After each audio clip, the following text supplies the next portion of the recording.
Welcome to the Football Retro Podcast. The word welcome, I guess, is stretching it a little when you're an Australian in a place like this today.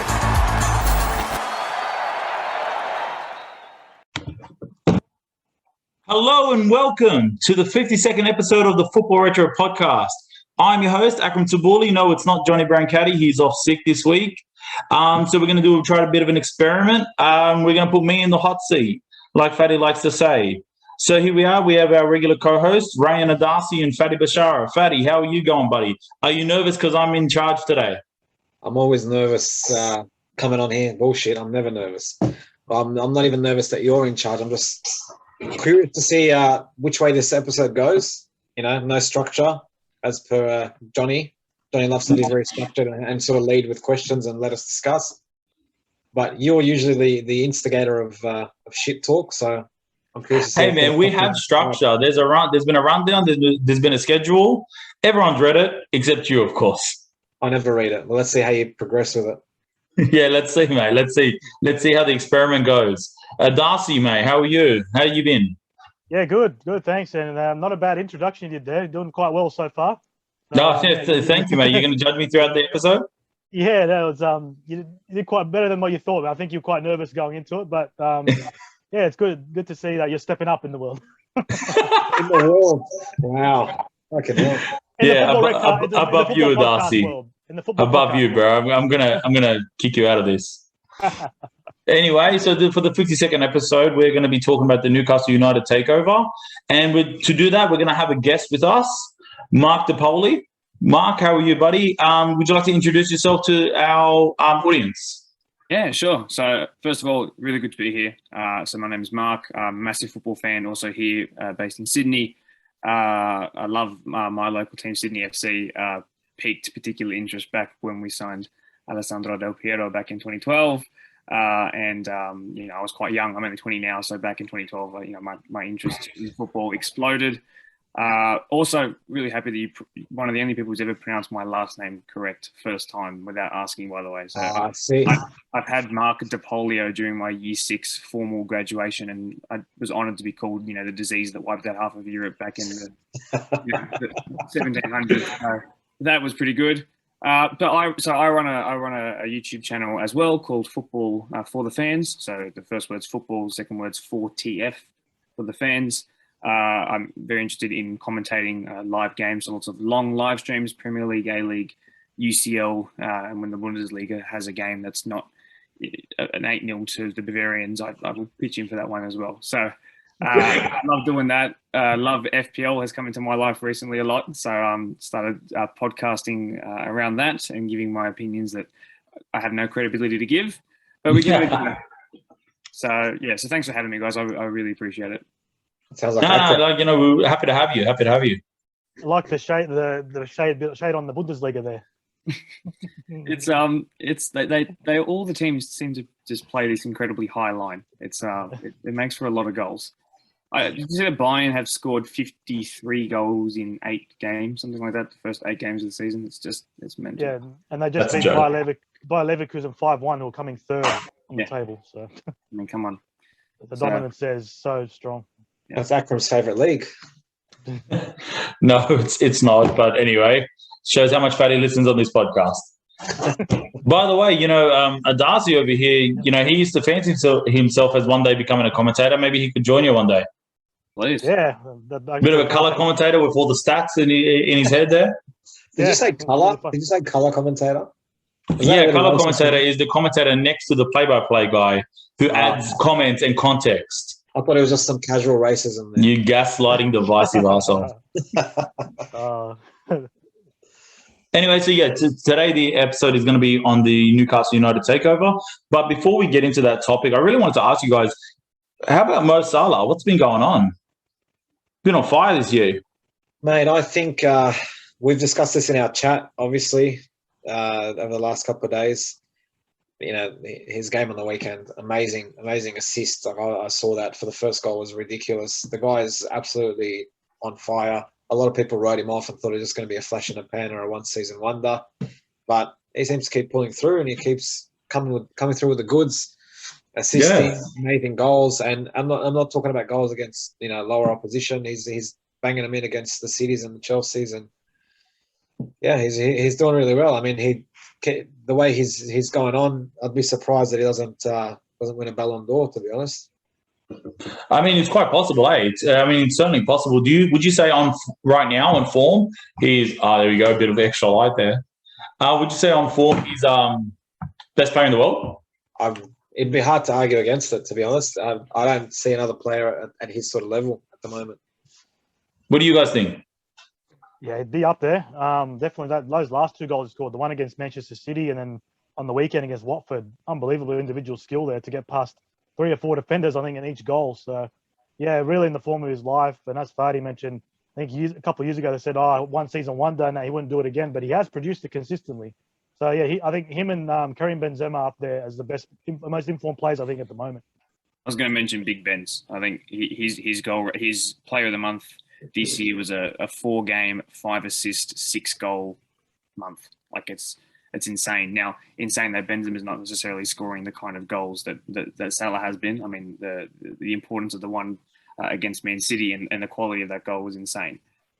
So you could suggest on form, absolutely. I think his contribution outside of his goals and assists as well is underrated. I think if he's had to do tracking back as well, particularly when Milner's filled in the right back for one game as well. So I think that the one thing about Salah that impresses me so much, but also befuddles me, is first of all that he hasn't. It feels like he hasn't missed a game. I don't think he has since the Ramos, sort of WWE takeout. That's obviously no fault of his own. It was just an unfortunate accident. That's a conversation for that's another day. Yeah, but it's weird for me as well because he's at the point where you have to compare him with greats, but because of his position and the way that Jurgen Klopp has deployed his left and right wingers, do you compare him to strikers? Because he's clearly the inside forward. He's clearly, I know he tracks back quite a lot. I just mentioned that. But if you look at his heat maps, he's centralised off to the right the same way Ronaldo's centralised off to the left, sort of thing. Yeah. And it's just like, who do you compare him with? Do you compare him with out-and-out nines? Do you compare him with classic wingers? And that's the thing, is like a lot of classic wingers, it's very hard to compare them to modern-day talents. Luis Figo is one that, often gets compared to Cristiano Ronaldo because they're both Portuguese and they both overlapped eras, but yet very different players. I mean, Giggs, I remember watching the Sky Sports. It was the treble-winning Man United versus Liverpool's Premier League winning side, and it was Carragher was comparing Mane and his 10 goals, 9 assists to Giggs's 4 and 2, and you go, well, do you want Giggs, who was clearly a 4-4-2 god at that back in the treble-winning time? Who necessarily wasn't necessarily a goal scorer or an assist provider, but you recognise the class. You don't need to look at those sorts of stats to recognise the class. That's the hard comparison, I guess. But that's what makes these conversations so much more fun. Yeah, no, 100%. I totally agree. Anyway, it was just an interesting thing, especially because the other week we did a discussion on African players and the legacy and history, especially of the last 30 years or so. And, Mo Salah was brought up as, is he the greatest African footballer of all time? And if not, when will he, reach that achievement, if ever? And honestly, on current form, if he keeps this up, who knows where he'll go? Like Fadi said, possibly Ballon d'Or. I don't think this year. I think definitely next year is on the card. I think this year is Messi's to lose. The hardest thing for me, I think, when judging a player as the greatest of a certain continent, it's hard when they're still very active or in the peak of their career, because you feel like you need to let them finish that career to then make a fair determination, because he could, hypothetically, could go to shit for the next 3-4 years and do nothing. Then you wouldn't look at him in the same light. But yeah, the way he's trekking at the moment will be very, very hard. He's got to be up there with one of the greatest African players of all time. Forgive me for asking, but who did you actually end up rating as your best in that video? Yaya Toure. Sorry? Yaya Toure. Okay. Yeah, 100%. Anyway, yeah, so it'll be really interesting to see that future and see what happens for Liverpool. I know a few Liverpool fans who are just going absolutely nuts with overconfidence and projection for this season. Or are you talking normal. about trebles? Settle That's down, every year. guys. That's Liverpool every year. What's the difference? Anyway, so moving on to the main topic, Newcastle United had some really exciting news for their fans last week. I think approximately the 14th of October. And it's been news that's been coming for quite a while, right? Like this was an attempted takeover from about a year ago. It was unsuccessful.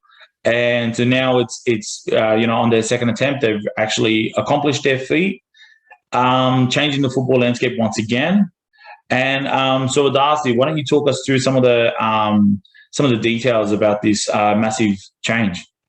Yeah, definitely. So this takeover process began in April 2020, and it was a request sent through to the Premier League as part of the Premier League's owners and directors test. So it was a bid from three parties. You had the PCP Capital Partners. You had which is Amanda Staveley, who's a British businesswoman who has Middle Eastern connections, and you had the Reuben brothers, British businessmen David and Simon, in that, and also the Public Investment Fund of Saudi Arabia, who were the majority shareholders, are going to be the majority owners of that. And then they lodged the bid or the request to the Premier League in April 2020 for about $300 million. Newcastle's owner was Mike Ashley, been owner of the club for a long time, and a lot of discontent from Newcastle fans. So a lot of curiosity to see how this was going to happen. But then there was a lot of opposition from Qatar's media group, beIN Sport, because there's a political dispute going on between Qatar and Saudi Arabia, just with what's happening politically. And then also, I don't know if you guys know, but in Saudi Arabia, there was an illegal streaming service called BeOutQ, which was like a copy imitation of beIN Sport. And beIN Sport currently has the Premier League TV rights in the Middle East. So there's a big dispute about that, of illegal streaming in Saudi. So there was a lot of strong opposition from Qatar, from beIN Sport, and also opposition from Amnesty International around human rights and sports washing. So a lot of opposition and from those ends. And then fast forward to July 2020, the bid was pulled because they felt like there was a delay from the Premier League's end of getting things going. Just a long delay in getting this approved or assessed. So they pulled out the bid. And then a couple of months later, the Newcastle United Supporters Trust, about 97% of them were in favour of the takeover. So they really did lobby for this to take place, for some arbitration to happen, and they called for the Premier League to have some transparency in this process. And one of the issues that was raised was whether the Public Investment Fund of Saudi Arabia was going to be separate from the Saudi government, because with government interference, and that is a bit of a grey issue which is not allowed in football. So then a lot of calls for arbitration to happen. So it's a long back and forth process for some investigation, some arbitration, just a proper hearing into this, so this takeover can go ahead, because a lot of these fans want it to happen. You've heard years of Newcastle fans being discontent and unhappy with how Mike Ashley was running the club. Such a big club from where they are, massive stadium. They were in the 90s, they were challenging for the title. They were quite a strong team, had some quality players, then suffered 2 relegations in the 2000s. I think in 2009, the first one, and a few years later again. So they've kind of underachieved quite a lot over the years, and they've fallen down from challenging from maybe not the title, even the top 4. They weren't even challenged for European spots, except for 1 or 2 seasons in 2010, 2011, when they had Demba Ba and Papi Cisse leading the way. So that's what happened in 2020. And then fast forward to October this year, the Saudi government and the Qatari government kind of made amends with their diplomacy, and then beIN Sport was allowed to be broadcast in Saudi Arabia. So that paved the way for this takeover to go ahead. And then 7th of October, we heard the announcement from Newcastle United, the official statement coming out saying the takeover is confirmed, and they bought the club for $300 million from Mike Ashley, and it's consisted of 10% from the PCP Capital Partners, 10% from Reuben Brothers, and 80% from the PIF, the Public Investment Fund in Saudi Arabia. And there was also assurances, which the Premier League wanted, that there was separation from the government and the PIF, and they got those assurances. And here we are today, that the takeover's happened, and it's going to be interesting to see what's going to happen now with the club. Let's be honest here. Sorry, let's be honest here. That's a rundown. These assurances, all right, that Yeah. that this money has no infiltration from the Saudi government. The fact that it's even called the Public Investment Fund, that's one. Two, Darcy, you would know as well as I do the level of corruption there. Oh yeah, It was absolutely. This is so driven by the Saudi government. It's ridiculous. So it wouldn't be that hard for them to say, yeah, everything's above board. Who's the Premier League to turn down that kind of money to then be able to bring a club like Newcastle United, that was very important to the Premier League in the 90s and early 2000s, back to its former glory, to attract the kind of players that only big money transfers can attract nowadays, and then grow exponentially again the league. And imagine all the buzz that's around it. So I think the Premier League would have sort of turned a blind eye a little bit and said, yeah, everything is above board sort of thing. In reality, it wouldn't be. Do I care? No, I don't care. More interested to see what sort of happens with it. Well, that's the interesting point, Fadi. Like, what was your reaction when you heard of the news? Was it something that you were interested in, or completely? Look, I think back in the early 2000s, it was big talk. Now it's every second club's getting bought out. It started off with Abramovich, and it started off with Sheikh Mansour with the Man City. You've got it with PSG. You've got it in every club now is owned by someone, and I think it makes sense. If you have a look at it and see what sort of club are they going to buy. No one's going to come in and buy a big established club. No one's going to come in and try and buy Real Madrid, for example. They're going to come in and buy a club that has a massive fan base or a massive following that's underachieved, as Darcy said, and then try and sort of bring it back to its former glory. Newcastle fits that bill. A lot of discontent with Mike Ashley when he first owned the club in 2007. They loved him because he was one of them. He was one of the fans. He was always in the stadium and, having a beer and enjoying the football and whatnot. And they thought he could get them there. They had a couple of up and down seasons. But then after that, they started to realize that, he's obviously trying to turn a profit or make some money on it. That's when they got over it. But the fan base, Tyneside are very passionate. Same with Sunderland, obviously the local, their derby there. But the fans there are crazy. They're football mad. If you watch the Premier League in the early 2000s, Newcastle was always a team that you enjoyed watching. They always had some quality players, as you said. So it makes sense to come in for a team like that to try and bring them back into full glory, and it wouldn't be as expensive as a more established club, in the league. Yeah, Mark, what about you? What was your reaction when you first heard about it? Was that something that you welcome into Premier League, or the other way?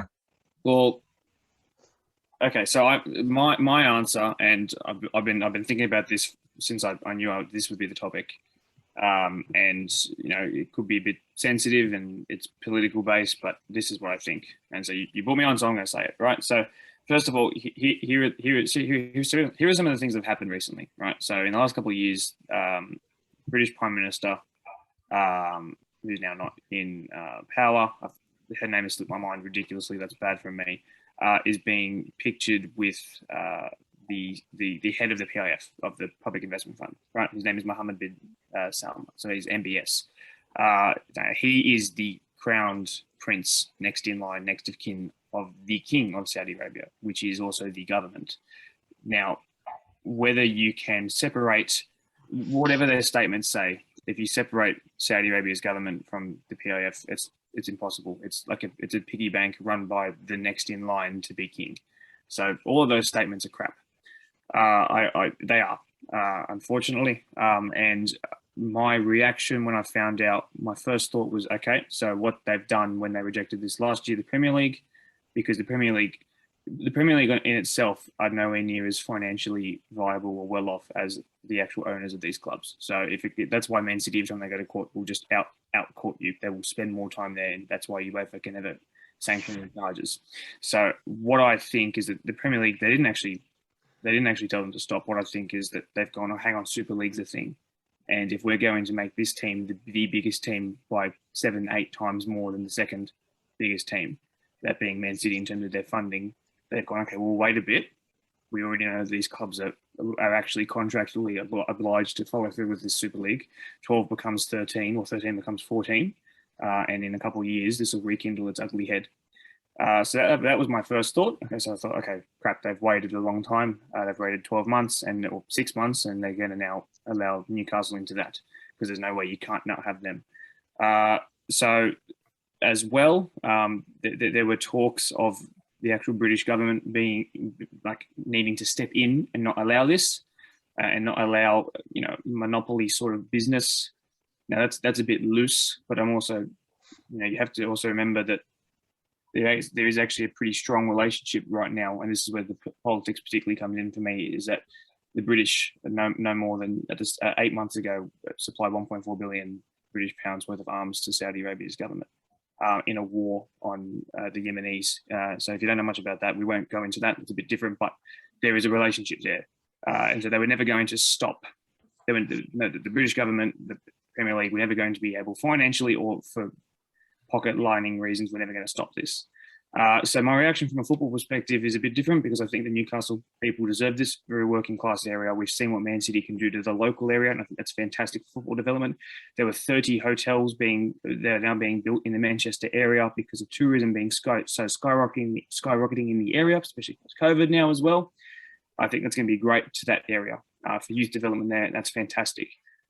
Look, I wouldn't sit here and say that Newcastle is the most hard done by club. They're hardly a yo-yo club. 2 decades, 2 relegations straight back up. Well, 1 straight back up. They've had Premier League status, and their transfer record is at 40 million for Joelinton. So I wouldn't suggest they're a hard done by club. I mean, if you look at Hull City, for example, who are 2nd and 3rd division fodder, that's a club where they tried to change the name. They've changed. The owners told their fans not to come to games. And millions have been pulled out of that club. So Bury, for example, Bury don't exist anymore. So I'd say that there's clubs that needed an owner more than this, especially with Premier League status. But from what I know about, to go from so high to such boring football, the fans deserve that. I worry about the fact that football is so much a business now and a commodity, and from that sort of political perspective, it hurts. I hear. I mean, I think it's really interesting the fact that now Newcastle is technically, and maybe in a roundabout way, but technically the richest club in the world. Yeah, they're worth about, from what I've seen on social media, all those screenshots you see of the richest clubs, they're worth like 200-300 billion, and then you got Manchester City like less than 100 billion or something, or 30-something billion. So that's the amount of wealth there is amazing, and just now it's about how they're going to use their investment. Are they just go there for the short term, as a little toy there, because you see a lot of foreign ownership has gone bad. A lot of clubs, not just Premier League, but even in La Liga and in Italy as well. Like in the Premier League, at QPR, they were owned by some Malaysian businessmen, and they bought all these well-known players, but they just didn't play well together, and they got relegated. And where are they? They're still in the Championship. And the same thing with Valencia and La Liga, bought by a Chinese businessman. A lot of hope that they could help their financial issues there, and then big financial issues. They got a lot of problems there. They can't even finish the stadium that's half built. So, these ownerships, it's just about seeing how this is going to go. I don't know. I think they should be in there. I can see them in there in the long run. I can see them long term being there, and it's just now they're going to probably spend a lot on players and that, which we'll get into that a bit later. But I think they're going to be there in the long run purely because I know how Arabs work, and these Arabs are very, very competitive. What's the word I'm looking for? Yeah, not competitive. They have a lot of pride. Ego. Ego. They wouldn't want to see it fail, and they come in now and like they've made a splash, and oh my god, this is the richest takeover ever. Backed by the richest PIF or whatever they call it. Let's call it the Saudi government for argument's sake. But there's no way they're going to let that go to shit. It'll be too much of an embarrassment for them. They'll do everything in their power to sign absolutely everybody that they can. I wouldn't be surprised if they start making plays for big players, and I'm talking, even approaching Messi, just being absolutely controversial. I have a feeling they're going to be very, very controversial and out there, and just pretty much doing whatever the fuck they want in terms. 100%. I mean, and like we've talked about in previous episodes, and we've all come to realize the biggest variable that you need when it comes to running a club is money, because it doesn't matter how many times you get it wrong. you always have the money to get it right eventually, right? And as long as they have enough money and enough interest to spend that money, then pretty soon they'll become one of the giants of football. For me, one of the reactions I had and that I saw around social media and even amongst us, the reaction that we've had was, like Mark said, that not been too displeased that it's Newcastle. Yes, we've all been concerned about private ownership, and yes, we're concerned because of the logistics of the ownership group and any kind of possible unethical, corrupt kind of method that they've had in achieving this. But we've all not been too displeased that it's Newcastle. Now, why is that? Because Mark, like you said, they're not the most hard done by club, not by any stretch. So then why is Newcastle's legacy been such that we've all been pretty happy to see Newcastle get some good news? I find that, like, personally for me, that's where my interest is that the legacy that they had, especially in when we were growing up, boys, that legacy, we always kind of rooted for them. So can we talk a bit about that, Darcy? Yeah, I mean, I was one of those football fans, I think, in the mid-90s, which took a liking to Newcastle when they had Faustino Asprilla, that Alan Shearer, Les Ferdinand, and Kevin Keegan was their coach, and they came so close to winning the Premier League. They got pipped by Manchester United in one of the seasons in the mid-90s, and they were always up there challenging for the top four, going to play at St James's Park. They create a raucous atmosphere there, 50,000, one of the highest average attendances in the Premier League. And because they are a big club, because I think they're the only club in the town of Newcastle. Yes, Sunderland is their rival, but they're outside of Newcastle. So it's football for them. They are the football in Newcastle. So, I don't know, I had that nostalgic feeling about it, back in the days when they were really good. And maybe they can go back up there and challenge again for the title of top four and see them compete and play good football. Because at the moment, watching them now, they are struggling. And now they've got the January transfer window coming, but if it wasn't for this takeover, I'd be sure bet that they'll probably get a relegation. Fatty, I'm going to pivot to you because, as someone who I know amongst these last, 50, 51 episodes, you get quite cranky at a lot of fan bases. Tottenham's fan base, Liverpool's fan base, Manchester United fan base, Real Madrid's fan base. Number one over here. I didn't say shit about Man United. Look, I have a genuine hatred for Tottenham. Being an Arsenal fan, that's obviously clear. Liverpool, I just think they're deluded. But yeah, as Darcy said, with Newcastle, it was a very late 90s, early 2000s thing. If you were invested in the Premier League in that era, the Newcastle Uniteds, the Leeds Uniteds were the teams that you sort of looked at fondly as a second team, no matter who you supported, because they had that sort of fan base, that support. The playing style was attractive. People took a liking to them. The Bobby Robson, when he took over, the gentleman of football. A lot of people loved Bobby Robson as a manager and as a man. So naturally, you always wanted Newcastle to do well. Obviously, not when they played your team, but aside from that, and they had a lot of instances where they did well in the league. 95, 96, as the Dust said, when they nearly won the league and just got pipped. And 96, 97, so they had 2 seasons where they were runners up. That 95, 96 season, that 4-3 game with Liverpool is still spoken about as one of the greatest Premier League games of all time. The Bobby Robson era, qualifying for the Champions League in 2001, 2002 after a very long absence, and having a good run there. I think they beat Barcelona in one of the group stages, if I'm not mistaken. But yeah, that was in late 90s. I remember Asprilla hat-trick against Barcelona. Yeah, so they are a big club in terms of the Premier League. Mike Ashley ran them into the ground, unfortunately, even though he's genuinely a football fan. Took it the wrong direction, I suppose. Then those 2 relegations, obviously, then bringing back Alan Shearer, the favoured son of Newcastle. Unfortunately, got them relegated as well. So, I don't know. I think for the neutral, it's important that Newcastle does well. There are certain teams that are mainstays in the Premier League, and the Premier League isn't the same without them. Someone like another team like Everton, for example, you can't see a Premier League without Everton, regardless of whether they do well or shit. There are certain teams that have a place in the Premier League and in Premier League history because of everything that's happened over the last 2 decades. Newcastle United is definitely one of those teams. Yeah, no, fair enough. Hey, Mark, what about you? Like for me, because I think about like the Premier League, for the three of us, our coming of age was in that early 2000s kind of period. And that was a time where Newcastle was competing for European competition and possibly even the Premier League. And at the same time, that was a time where Premier League was coming into its own as the major marketing force in football. So what about you, man? You told us a little bit before that you're a little younger than us.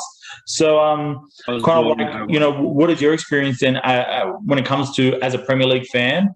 And I believe you told us you're an Arsenal fan, which which is why Fatty approved you on this show. So yeah, like what's been your experiences with the club? With the club and Premier League and where they sort of sit, or just I think So I think for me, there's a lot of reasons why I'm okay with it being Newcastle. I think like Newcastle and Burnley, for example, right? I think of them as the same way. Like I will look at their highlights if I don't watch the game, and I'll be really happy if their fantasy players come through for me. But I'm not going to sit there and cheer them particularly more than anyone else. But I think for me, growing up here as an Australian as well, I had one family friend who was born in Newcastle, the kind of person who would wear shorts to the snow, sort of thing, like that kind of like living out here now. And he was always a big influence on me. So I think I actually always grew up with a level of Newcastle being here. I think from an Australian perspective as well, having a Newcastle helps. I think the fact that they have been so not competitive during sort of my development as someone who understands football, was trying to understand football going into my 20s. I've only really watched live Newcastle being pretty average. There's one particularly big YouTube live stream, and so for me that's pretty important. Who is Geordie through and through. So I've grown up, watching this guy as a Newcastle fan, who's also now a very, very well respected and sponsored commentator and broadcaster sort of thing.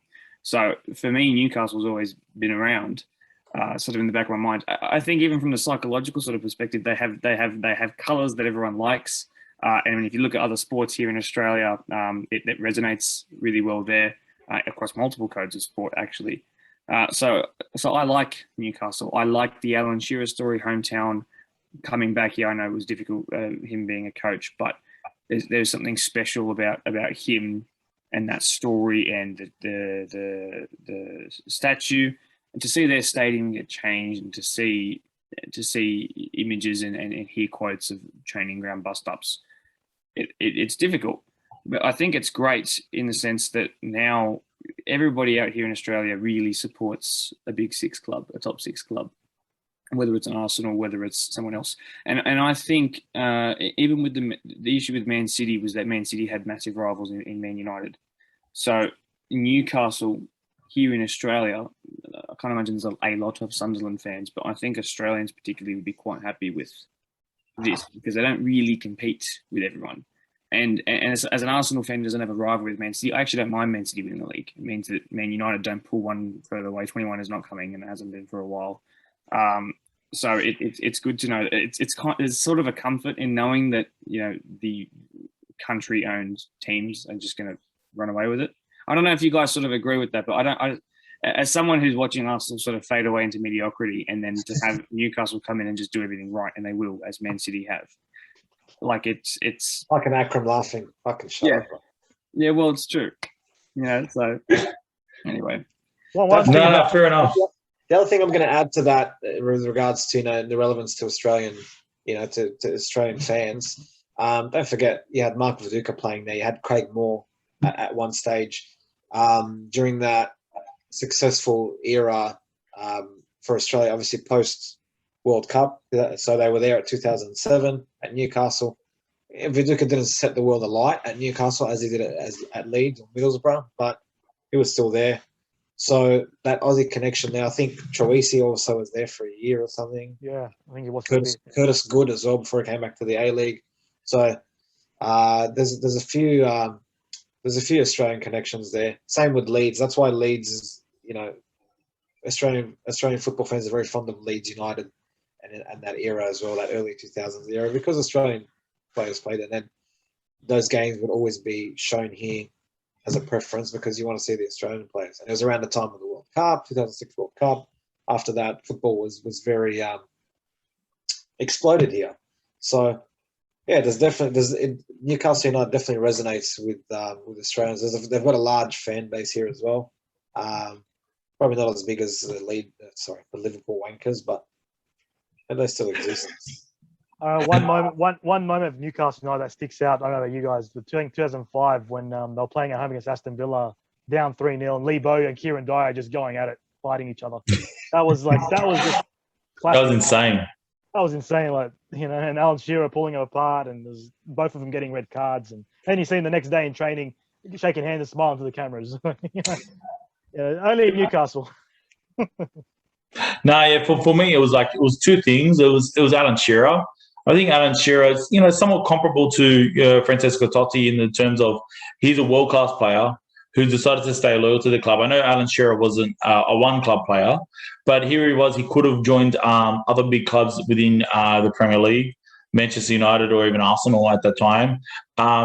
And he decided to stay and keep fighting out season after season, especially during that early 2000 kind of period. He was, in the 90s, one of the best strikers in the world. And eventually he moved to Newcastle and he made Newcastle his home. And so that kind of resonated with me. The other thing, guys, was Goal, the movie. Come on. Who remembers that? Yes. I mean, it was an awful movie. Let's not get it twisted. But it was the first attempt at a big budget movie about football with not proper licensing and actual players, in the movie. You're forgetting about Bend It Like Beckham? Fucking hell. Yeah, but Bend It Like Beckham wasn't about the actual Premier League, dude. Come on. Beckham wasn't even in the movie as well. They couldn't afford him. I know it's your favorite movie, Fatty, but I'm just saying that in this context, this was actually a Premier League club talking about qualifying for Champions League, Newcastle United, Alan Shearer in the movie. It was a bit of a fun little thrill for us, fans when it first came out. I hate to be a bit grim for just a second. I hate to go from Bend It like Santiago Munez and talk about this, but if you remember the Arsenal, 4-4 draw with Newcastle at Newcastle. Yeah. Yes. Now that's a fantastic game, but the guy who scored the winner was the late Czech Tiote. Oh, the equaliser. Yeah. Of course, and it was a left foot, weak foot volley. Inside the box volley. So there's also, for me, I don't think about that game particularly, or even Newcastle, or even him, without sort of all putting all those three elements together. And there's something that makes me sort of love, not love, but have some love for Newcastle. So, some affection, some respect. And it makes you realise how big a former player dying doesn't make them big. But there's something about there's actually so many events that when you think about football and you go, okay, I recognise that. Oh, it's Newcastle. Okay, that's also Newcastle as well. They are a big club. They've been involved in a whole lot of things, and it is relatively recent for you guys as much as it is for me. You grew up with it, and I've grown up, haven't watched it back and learned, but they are huge. They are huge. They've been involved so much, and their struggle has been shown and presented about, and now we're all talking about it even more. So I hate to be grim, but yeah, that's sort of another thing that sort of sticks in my mind, because that was pretty much when I was 13, 14. Fair enough. But a testament to the fact that they're a big club as well in the mid-90s was their stadium upgrade, because their fan base was so enormous that I think it was 94, 95 maybe, or something along those lines. They upgraded to additional seating, and now it's a 52,000 seater stadium. Yeah. It's one of the nicest stadiums in the Premier League to watch football at, especially those early kickoffs in the Premier League when they used to be played at St James Park, and when you see the sun hit that side of the stadium and you'd see the shadow line on the field. It was just very nostalgic. It was very synonymous with Tyneside and having a game there. And, it was always tough to go there and get results because the atmosphere was amazing. And it still is. Obviously with COVID and whatnot, it was difficult. But now I enjoy watching their games. It's sad because I look at their squad and it's decimated. There's nothing there. But hopefully now with this, they can sort of make another challenge and be up there, be in that top four again, and be a prominent Newcastle United again. It'll be 100%. It'll be good for competition in the league and sort of break that Man City Liverpool duopoly a little bit. I know Chelsea's still up there and having a chance. Man United, who the fuck knows, a bit of a basket case at the moment. You think with the squad that they have, surely that'd be sort of challenging, but they seem to be struggling at the moment. Solskjaer doesn't know, I think, how to manage too many superstars under one roof. That's another point, but I would love to see another challenger there and just open up that title race again. So, as far as just this season and then moving on, how do you see the future for Newcastle? What are some of the transfer rumors that's been out there that they think that the club's been targeting? And what do you think is going to be the outcome for this season? Does this put unnecessary pressure on the players to avoid relegation? Does this inspire them? Are they in line for a big January transfer window? They have to be. I actually think if they're going to sign anyone, first of all, it should be Brendan Rodgers, and he'd be stupid not to take it. So there's been talks of him being offered a multi-year deal, and I think he should jump on that. It's sort of make or stay average sort of career move if he takes it or doesn't choose to take it. Anyway, go on.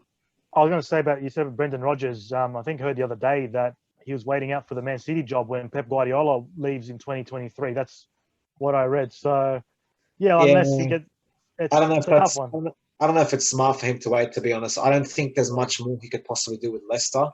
I don't see them having another title charge. They're at a position now as a club where they can comfortably be, in that realm of European football. I don't see them challenging. They can pull off results. Don't get me wrong, but I don't see that consistency like a Man City or a Liverpool for them to be consistent at the top. Rodgers. Look, he hasn't been loyal to a club in his career in that sense. He's a good manager. I like him as a manager. He's done fairly well everywhere he's gone. Even at Liverpool, he did fairly well. I think he would suit Newcastle. He's a British manager. He will have those values. He will have money at his disposal. He does actually have a game plan. He's clever. He's not. He's not a fucking Steve Bruce or a Sam Allardyce. So I think he'll do really well. There's been a lot of talk, obviously, considering that the amount of money being thrown about, that all of a sudden, Tyneside can be attractive to international superstars, right? Because the amount of money on offer is ridiculous, and unfortunately, that's football in today's day and age. I even read, Mourinho, picking pros, which wouldn't surprise me, knowing Mourinho. He'll go wherever the fucking money is. Seriously, first game under Mourinho, they'd line up in a 10. It would just be As much as I love Mourinho, I wouldn't go for him. I just think he's not the same Mourinho as he was before. I wouldn't go for him. He's doing pretty well for Roma right now. Yeah. See, you spoke about the Italian league now. Still early days. We'll see how he goes for the rest of the season. I just think he's not the same type of Mourinho that we were accustomed to back in his Inter, Real Madrid, Porto, and Chelsea days. Yeah. Akram, you're hosting tonight, so you need to be impartial. You can't get aggressive at the co-host or the guests. I apologize. However, Roma has been doing very well, so I just put that. We get it. All right. Anyway, what kind of players do you think they're going to be targeting? I mean, there's been a number of players bandied about. I heard Federico Chiesa from Juventus.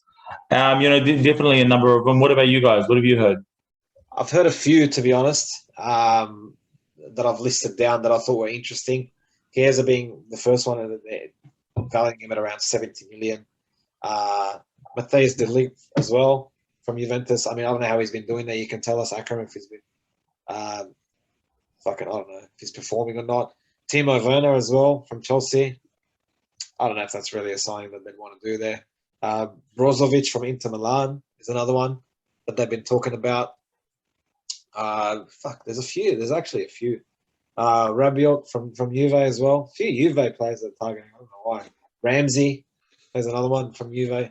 Ramsey's been thrown about though for a while because he hasn't really, since he's left the league, the Premier League, he hasn't really done much in Serie A. No, he hasn't. He's been a bit of a disappointment at Juve. Well, Yeah. They can target a few Real Madrid players if they want, who I think you can easily let go. Guys like Would Hazard be a target? maybe if they're offered the right. But I'm talking about guys like Bale, Isco, who are off contract next year. You know, handy players to have maybe towards the end of their careers, but money will entice them. Funny you mentioned Bale. I was reading today that there was a rumoured swap with Bale coming to Arsenal and Lacazette going the other way to Real Madrid. Yeah, I'm like, what the fuck is that all about? And it's just some bullshit talk. But yeah, another one. Coutinho as well was mentioned. Coutinho to Newcastle, which makes a lot of sense. I mean, I don't know what he's doing at the moment. I don't see him getting much game time. I could definitely see Newcastle building a team around him as a creative player, as a number 10. A bit like, back in the day when they had Ben Arfa, when they had, who's that French player as well? Ovan. He was fun, except he wasn't very good for them. But like that example of flair, I get that. That would be fun. At least if you're going to survive with the skin of your teeth, at least make it a bit more fun, sort of thing. Well, what kind of players do you think that they're going to be needing for the club, and how's it going to affect the players that are already there? I mean, we got Miguel Almiron, Alan Saint-Maximin, Fabian Shearer. These are the core players of Newcastle. Now we understand Newcastle not doing very well right now. Still, Alan Saint-Maximin, pretty talented player, right? What positions do you think they need most improvement on? Every position, to be honest. I think they're going to. Look, it'll be stupid to not come in and shake things up. They've got to shake it up and just start from scratch. There's going to be a few players that survive. You mentioned Saint-Maximin, who's obviously clearly a standout for Newcastle at the moment, and a couple of others that possibly would. The rest, I doubt, would survive. They'd be shown the door and to see you later.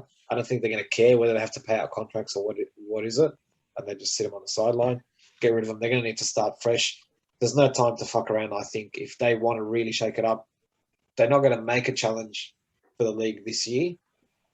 This transfer window might be a little testing ground for them. Pulling a few players just to be competitive enough or finish in the top half of the league.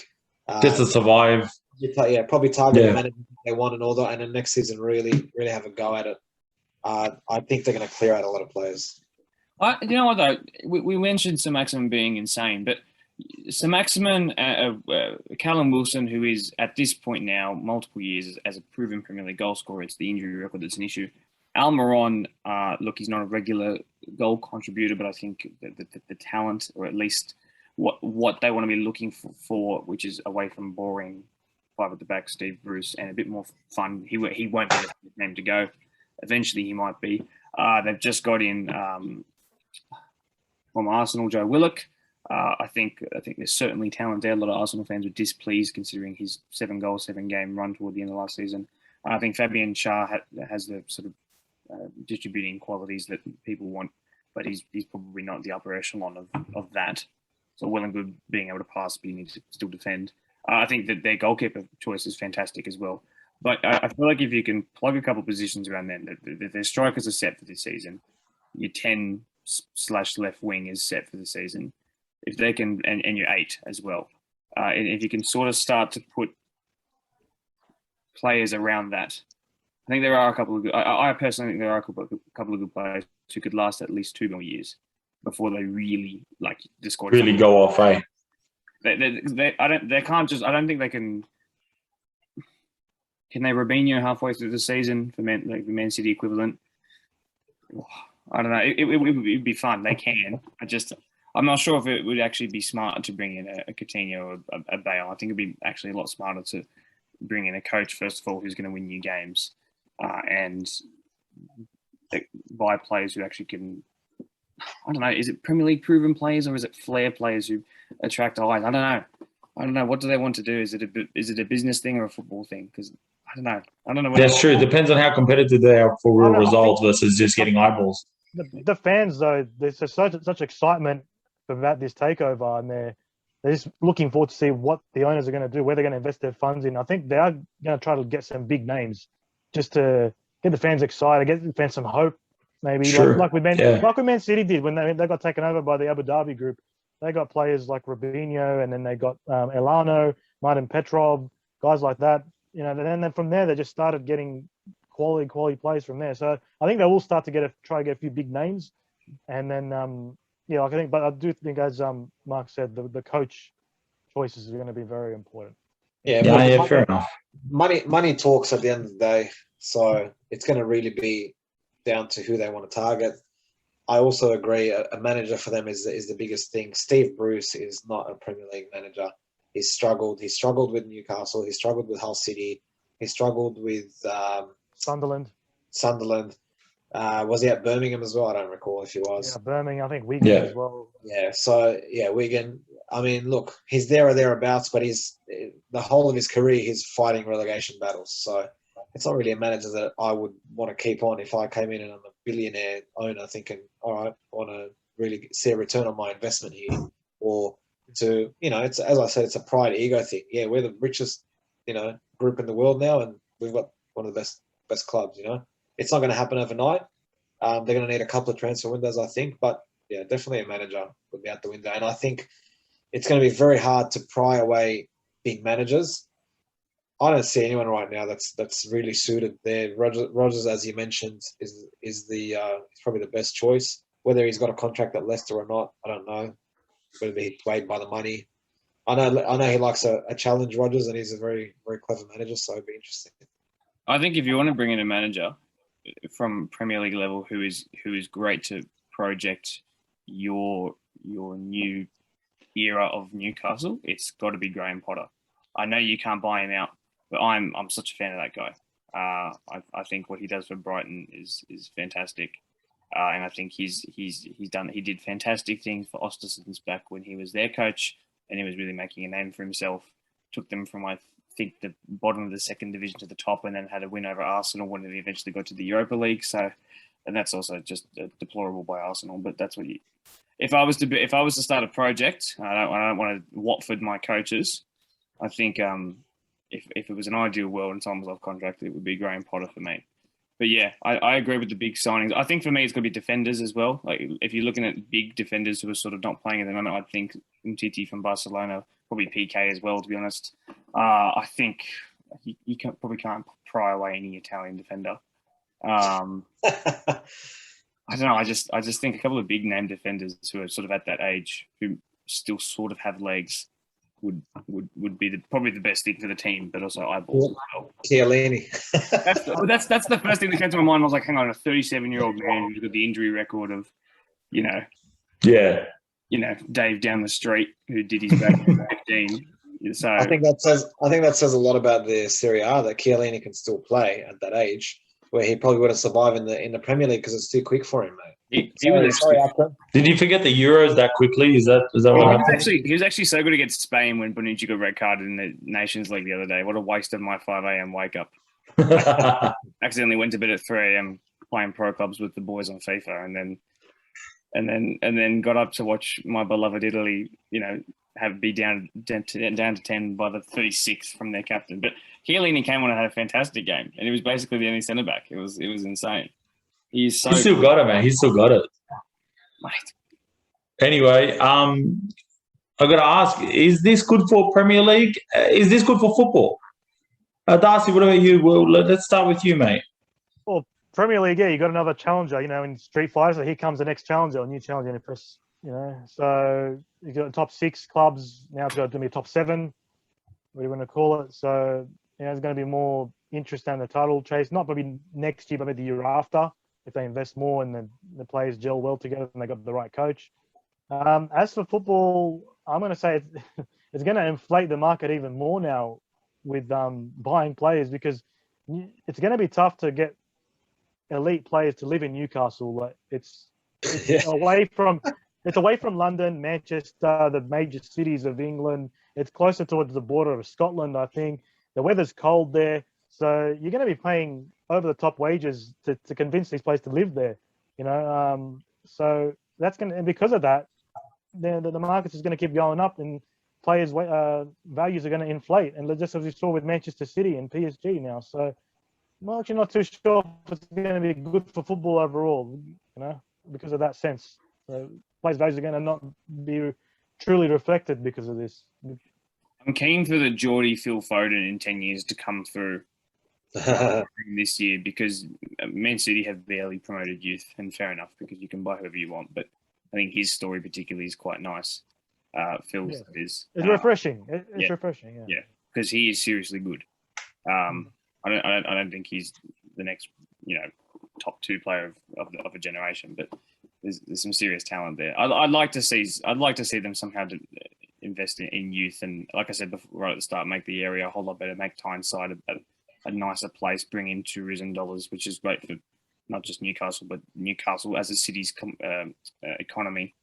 But I think it's great. I mean, 7 competitors are owned by squillionaires, some of them particularly rich, who realistically, if the managers decide they want to, all can compete. I think that'll be great fun. Like, imagine a sort of even sort of playing field in 10 years, maybe when Arsenal pulls their finger out and they have a new manager, whether it's the Spotify guy or not. But like, imagine you've got Arsenal, Newcastle, Man City, Man United, Liverpool, Spurs, and you know, who am I missing? All competing. Like, imagine the sort of level. Like, imagine all of them going for it, not knowing who's going to win. That's insane. That's not seen anywhere else. Does it give you hope for Arsenal then that Kroenke will sell up? As Arsenal fans, you guys, no. Not for me. Because Kroenke's this isn't even Kroenke's main business. Which could be said the same for Sports Direct, Mike Ashley, but like, his main sports business is a huge NFL club, who he, by the way, moved like somewhere between 30 and 100 kilometers away from their original home ground. Like, the guy is ruthless. We're also owned by his son, which is kind of the same as Newcastle's situation as well now. But yeah, I don't think so, because we ask for the most ticket prices, and our fans will simp enough to buy them every year. So he's got no reason to sell, unless the next UAE, Saudi Arabia, Qatar come in, I think. Yeah, it's disappointing on that front. But to answer your question, Akram, how is it for football? I think it makes no fucking difference what we think, to be honest, because this is the way of this is football at the moment as we know it, and that's the way of life. Unfortunately, it's going to continue to be like that. We've discussed this in previous episodes about how money will influence football and influence the transfer market. You've spoken about this specifically yourself and talked about inflation of players' amounts. But we actually discussed where we thought that it would eventually get to a point where it's sort of, that bubble sort of bursts. But now when a new player enters the market, it's interesting because now there's another form of competition. So if they start buying up players, who's going to compete, right? Is it going to be PSG? Is it going to be Man City? There's only really 2 or 3 clubs in the world that could possibly compete in terms of wages, or let's call it that. But there's no point getting the shit about it. I think we need to embrace it, just as an addition to the competition, I suppose. We're lucky that it's a lesser team, I suppose, or a team that we kind of bring back to its former glory, as opposed to, them coming in and saying we're going to take over Man United and do whatever. Then it's like, okay, that's kind of boring. So it's interesting that we bring a different club into the forte, I suppose, the challenge. What's really important with these owners is whether they genuinely have the interest of the club, they want the club to succeed, or they're just there to generate income. Now, I don't believe these people need to generate money. They're not there to make money out of it. So I would believe that, and being Arab owners, I know they're always heavily invested in actual football. They love football over there. So for them, for this to be successful, would be a big feather in the cap for them. I think they'll do everything they can. They'll set up academies. You'll see all their training, facilities and everything being upgraded. It'll be a whole revamp, which, as Mark said, it would be amazing for the city of Newcastle there, and for everyone else, and hopefully for youth development, because a lot of these clubs now that that have money don't focus on that. That's probably the last thing, because they focus on immediate success, and that's just through buying whatever they can buy. No, yeah, you're right. Look, for me, I think it's awful for football. I think we're just going down that line of privatization even further. Is that your anti-capitalist view? Is that why? 100%. More privatization like this means further away from a salary cap, right, Fatty?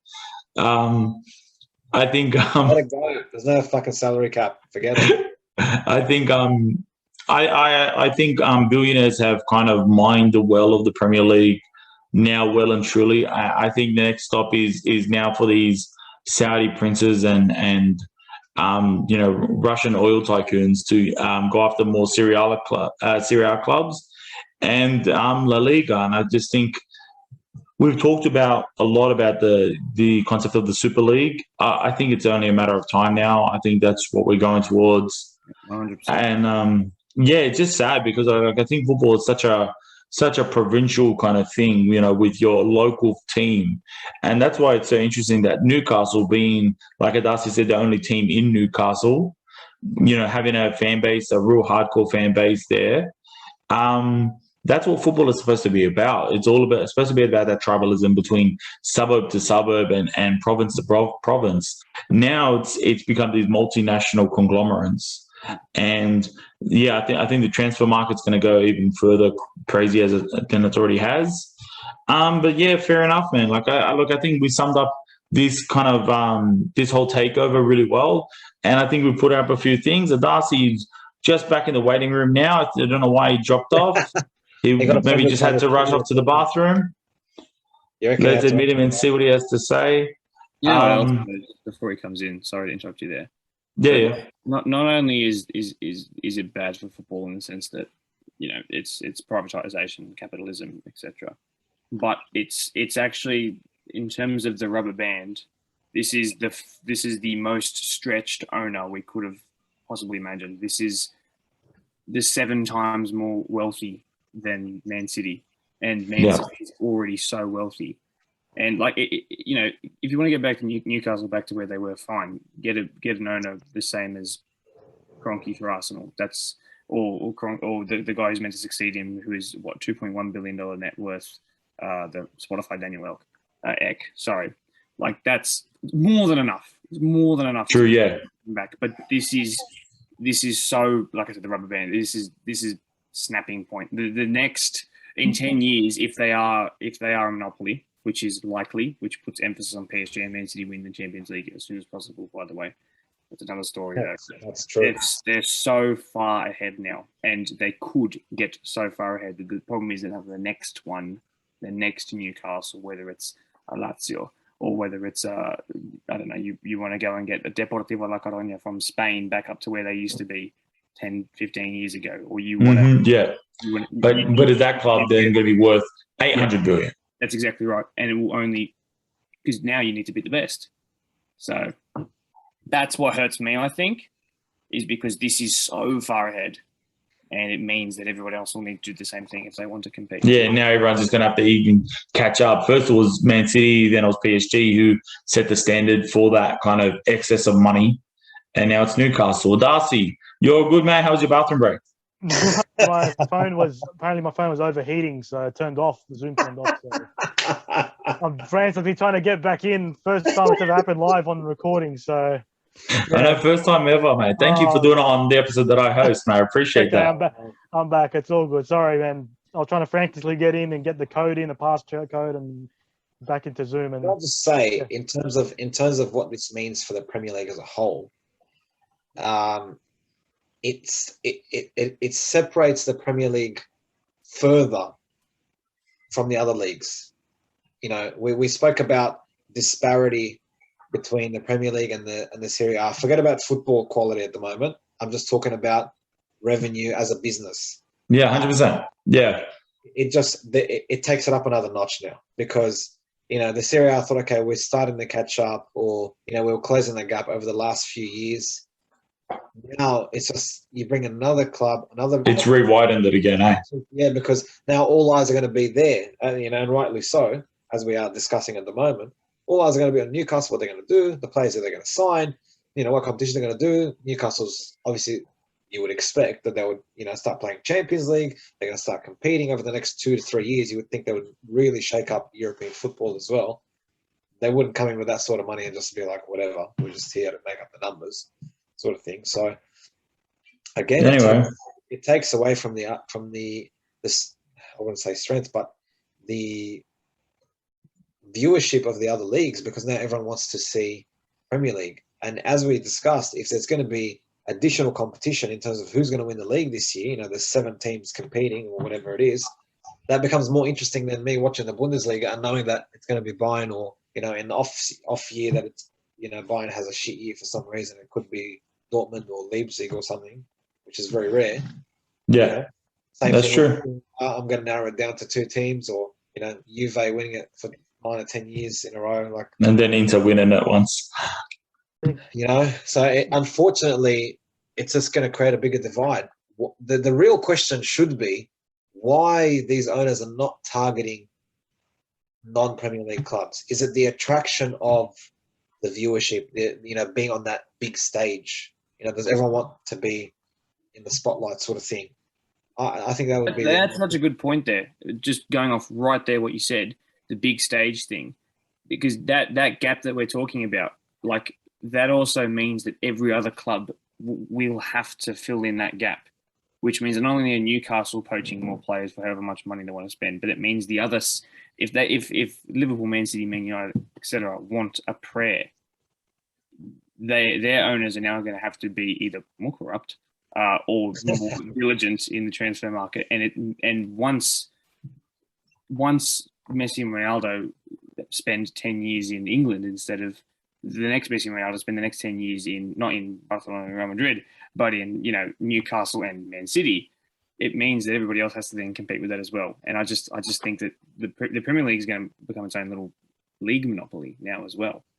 I mean, the fact that they're already separated here from the viewership rights between the other big 4 or 5 leagues, and then Optus having their own. I mean, if I asked you now, maybe not.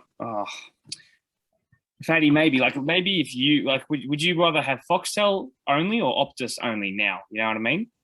Yeah. I get what you're saying. I get where you're coming from. Yeah. It's going to be very, very interesting now how it sort of develops. It's exciting at the same time. It's exciting, but at the same time there is a lot of cause for concern. Anyway, guys, that's our episode. What do you guys all think? Fuck, that was very blunt of you. You didn't even wind down slowly. No, one more question before we go. No, Darcy's got something to say. I know. I can see him. No. Sorry. First of all, sorry, my Zoom just crashed out on me. I'll come back, but I'm just going to say I'm looking forward to seeing what's going to happen. I'm looking forward to see what's going to happen with the club, Newcastle, with the Premier League, and January is going to be interesting time to see the transfer window, which players are going to go buy. What's going to happen with Steve Bruce's situation, if he's going to get the sack. He's just reached 1,000 games now. But that's his cue to go then. And then also you're going to see the TV rights skyrocket for the Premier League. You're going to see maybe even ticket prices as well, because of demand. They want to see Newcastle. The ticket price is going to go up. So our English fans in England are going to be prized out of this. So a lot to consider from the football perspective and from the financial perspective. But I know, let's just wait and see. All right, guys. Well, thanks for coming in, Fatty, Darcy. Mark, it was really nice meeting you. Thanks for coming on with us today. Having me, thank you. Hope you come on again in the future. Love to. In your place, Akram. I've got a question for you, Akram. Are you now a Newcastle United fan? Or what? When are you going to become a Premier League fan? Because you've been shunning the Premier League for a very long time, and you don't want not Arsenal. You don't like Man United. You hate Liverpool fans. Chelsea, obviously, Johnny's a Chelsea fan. So this is your opportunity now to make the move, and delve into the Premier League. Jump on the Newcastle bandwagon. He's waiting for Bolton to come back up, because Bolton forget it. You're going to be waiting 15 years. They're in the 3rd division now. Hey, you never know. Next year, another Saudi prince could come on. He's got a few of them. Yeah, I heard Scott Morrison was going to buy Shrewsbury Town, so I'm actually really keen for that. So, All right, thanks, guys. Listen, thanks for everybody. Thanks for watching. And as always, it wouldn't be an Akram Tabuli hosted episode if we didn't ask you to like and subscribe to the video. Thanks, guys, and everyone. Take care.